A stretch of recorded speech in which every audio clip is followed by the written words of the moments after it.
Hey, what's going on, guys? And welcome to what promises to be an absolute disaster detail. The owner of this 2000 Nissan Xterra has never seen this vehicle cleaned before, and when you see the inside, you'll understand why. Now, for those of you who drive on gravel roads regularly, you know the struggle of trying to keep your vehicle clean. And when it rains, well, this is what happens. We had a pretty wet week this past week, and with the owner of this Xterra driving on gravel to get to work, well, it's resulted in the entire vehicle being covered in sloppy muck. The wheel wells are full and the underside is coated, but the interior, well, it's in really rough shape. The gravel dust has made its way into every crevice imaginable, and everywhere else just looks disgusting, so this is going to be a huge challenge today to try to get this vehicle looking new again. But just before I get to work, make sure you subscribe to the channel and hit that thumbs up button if you're excited to see the mud get blasted off.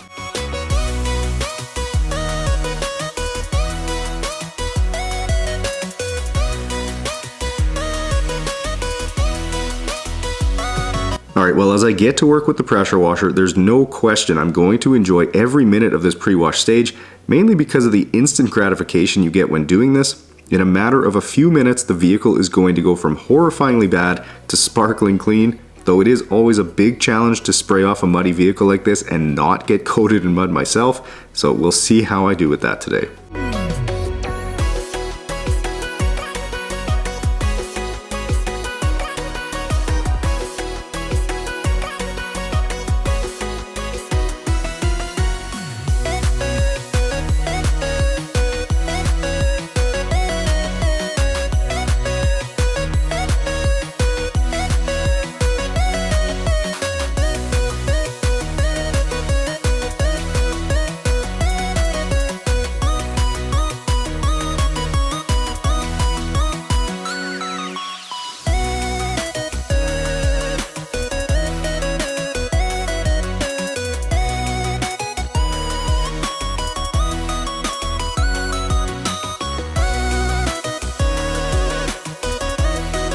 So oddly enough, this Xterra is actually the very first yellow vehicle that I've ever detailed, which I guess just goes to show you how uncommon yellow is.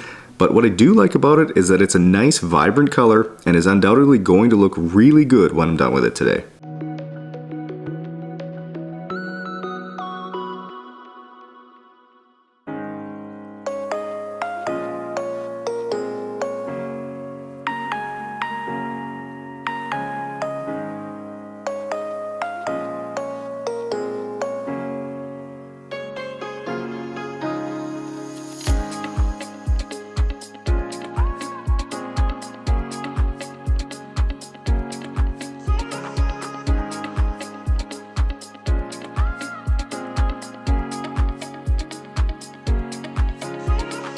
Moving down to the wheel, and I gotta say I was very surprised to find that it's incredibly corroded, as I was expecting to uncover a nice shiny wheel underneath all the mud, but sadly that's not the case, though I do still need to get in nice and close on the barrel of the wheel because there's a ton of mud caked on in there.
Now as I spray out this wheel well here, you can probably see that the entire underside is coated in mud. So basically what I'll do is spray out the wheel well here, but also as much extra as I can reach from this angle. And as for the rest of the underside, well, I'll come back to finish that off in a little bit.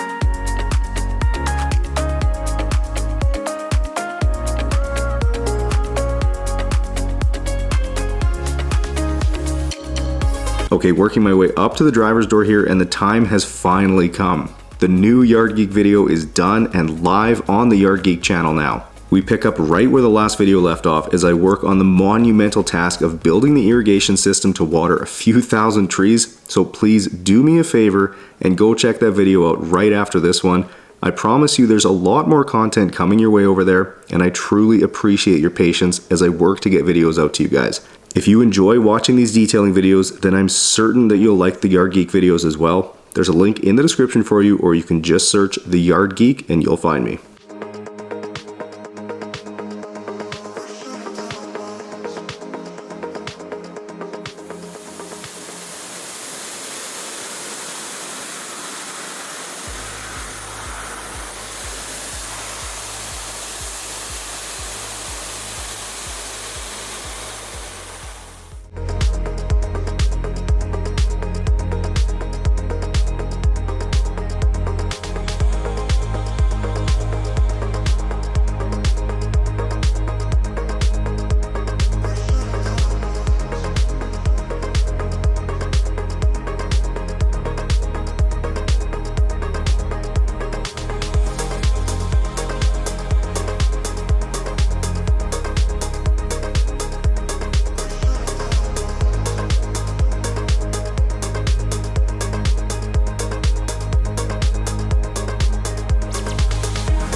Moving to the underside, and you'll notice I'm not using my undercarriage sprayer today, and that's simply because it would take too long to use that and it wouldn't do as good of a job. There's enough clearance here that I can get the pressure washer underneath to spray from different angles and get in close, so this way I'll be sure to get it all off.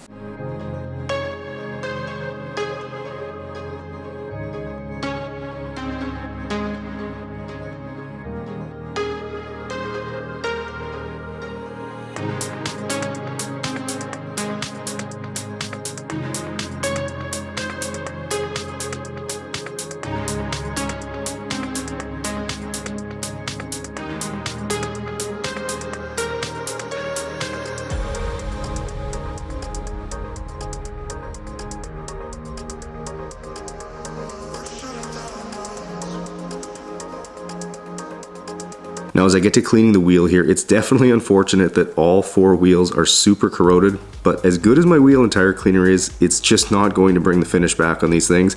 So while this will tarnish the end result a little, at least I know they'll be as clean as possible.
Okay, getting started on this absolutely filthy driver's floor mat here, and whenever I clean a mat that's clearly been abused for a long time, it's always a mystery as to what I'm going to find underneath all this dirt. Most times I find a brand new mat underneath, sometimes a rip or a section that's really worn, or in the case of this one, a very mysterious blue stain.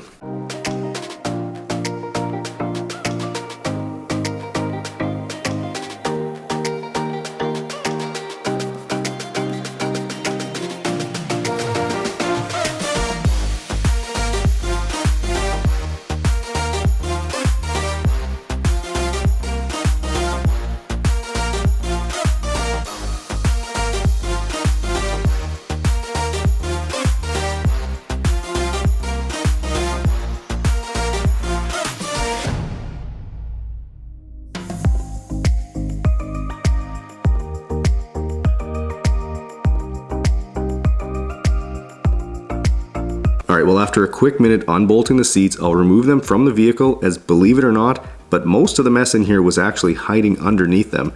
So after a quick look at what I'm dealing with in here today, I'll get to work removing the owner's personal items, along with all the garbage from the vehicle, and I'll also be removing the back seat cushions and center console too.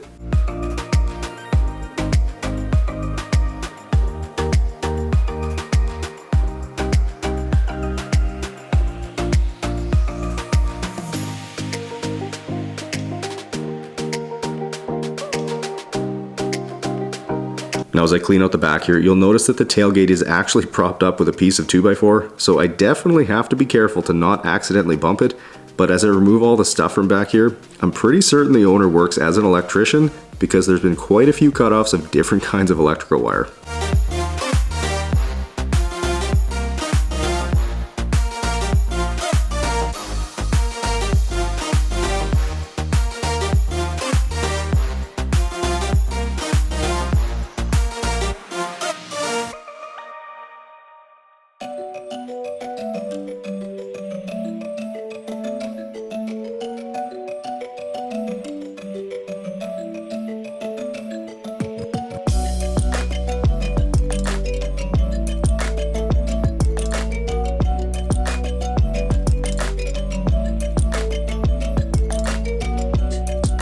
Alright, well working my way around the vehicle with the vacuum, and so far it's gone fairly easy as I'm not struggling against the carpet being poor quality.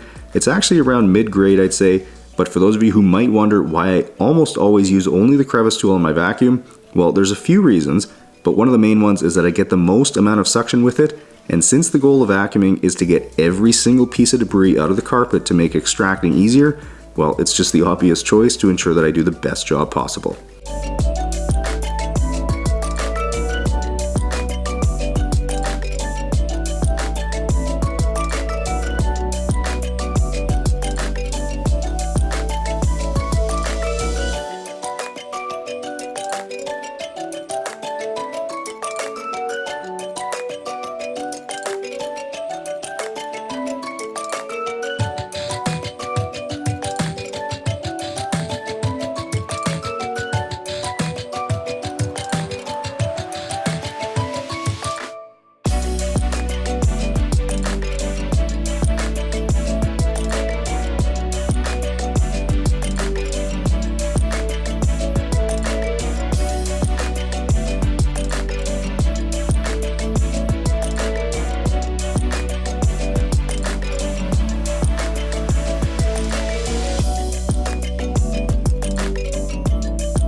Okay guys, well moving to the back now where there's a giant pile of really smelly, mysterious green powder that honestly smells like a very popular green nutritional drink you might have heard of, and I was a little surprised to find that this carpet vacuumed up okay, considering most manufacturers use absolutely terrible carpet back here. so I'm able to suck up all this debris without too much effort.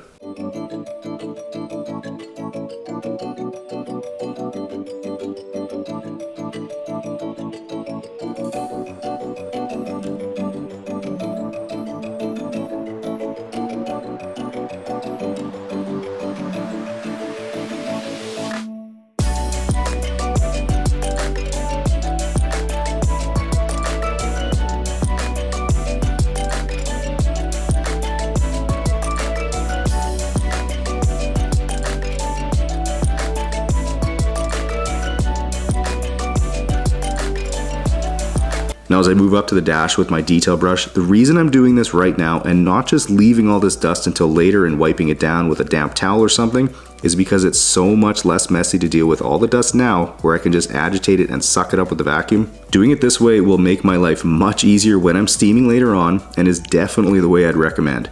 Of course, having a boar's hair detail brush to do it is critical, so feel free to check them out on the website over at detailgeekautocare.com, where you can even pick up a set of the ultra soft brushes too, which are perfect for instrument clusters and other areas that are more prone to scratching.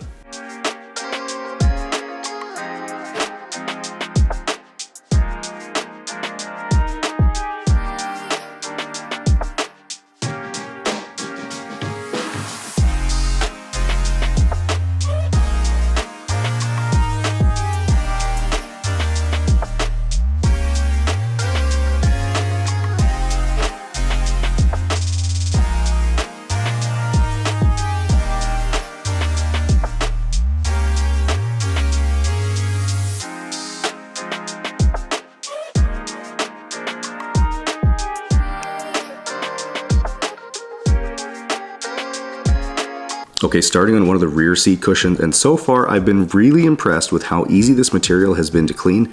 There was no question that the seats were full of dust, so to see the drill brush having no trouble getting that all loosened up for the extractor to suck away is really nice.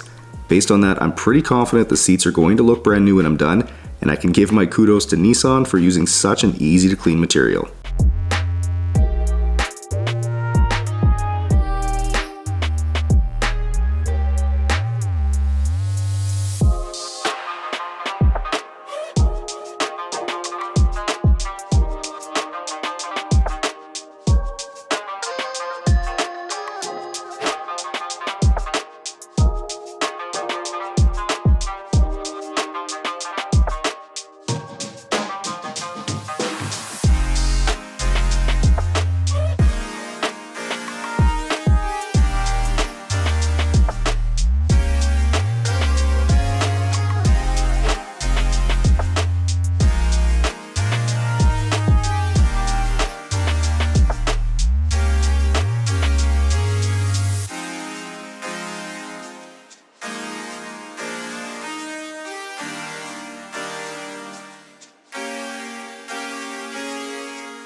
Moving to the driver's side, where the really bad stains are, and whenever I counter stains like this in a vehicle, where it's very likely they've been sitting for a long time, potentially well over a decade, I'm always wondering if they're going to come completely out or not.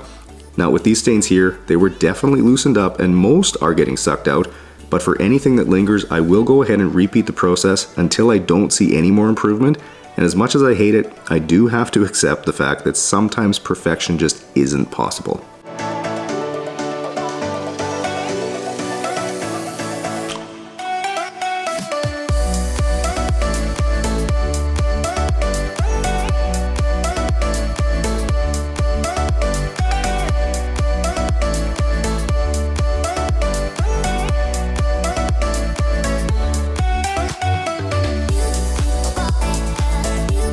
Here's the entire bucket full of disgusting stains and dirty water pulled from the exterior today. Gross.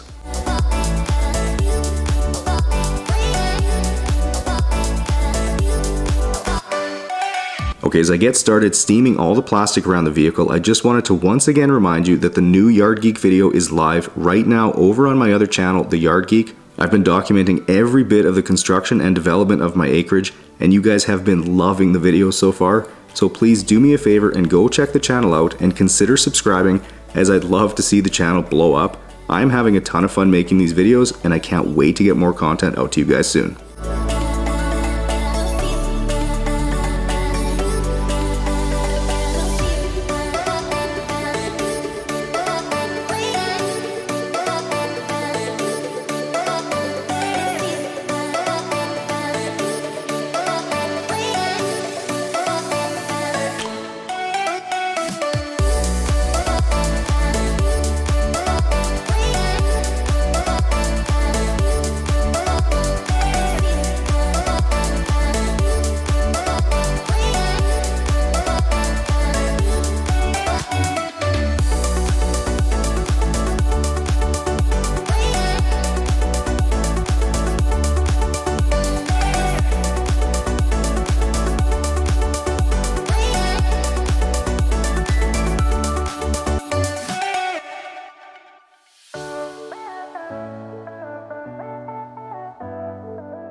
Okay, well, taking a look at this disgusting center console, and it's a really good thing that I was able to remove it from the vehicle, as I can simply rinse away the mess after steaming everything.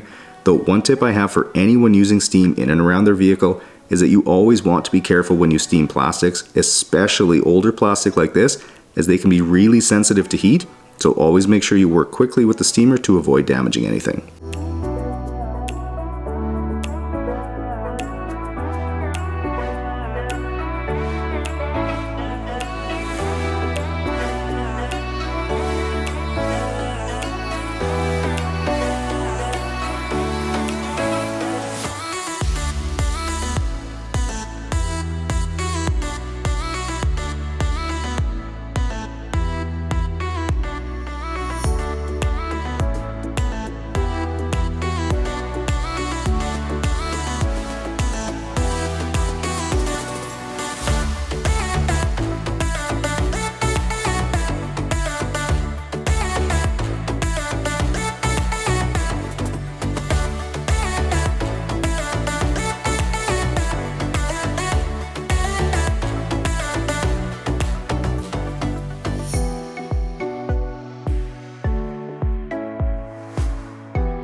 Alright, well, to boost the depth and gloss of this vibrant yellow paint, I'll use my ceramic spray coating, which is incredibly easy to apply and remove. Simply spray some in a towel, wipe it on, and then wipe it off when it flashes in a minute or two.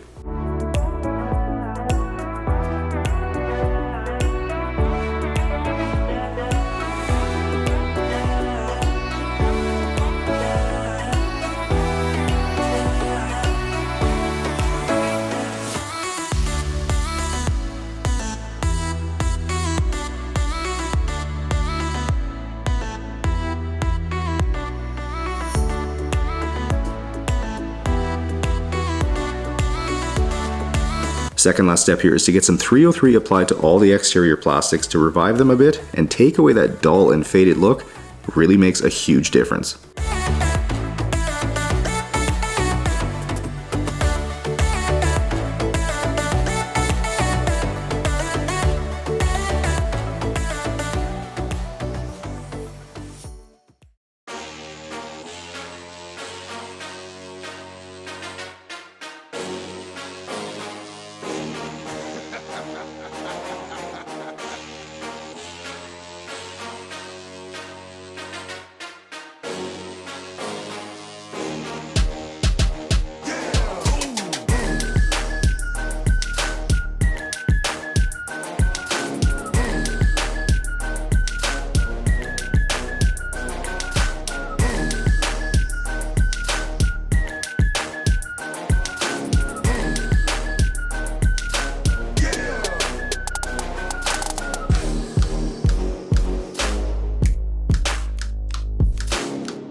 All right guys, well it took 10 hours to get all the mud off this Xterra and to clean up the disaster that was inside.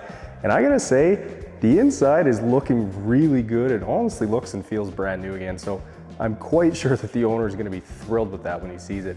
But anyways, if you guys enjoyed seeing this transformation, make sure you smash the thumbs up button and subscribe to the channel. Do me a favor, go ahead and click on this video right there. You guys are going to enjoy it, and I'll catch you in the next one.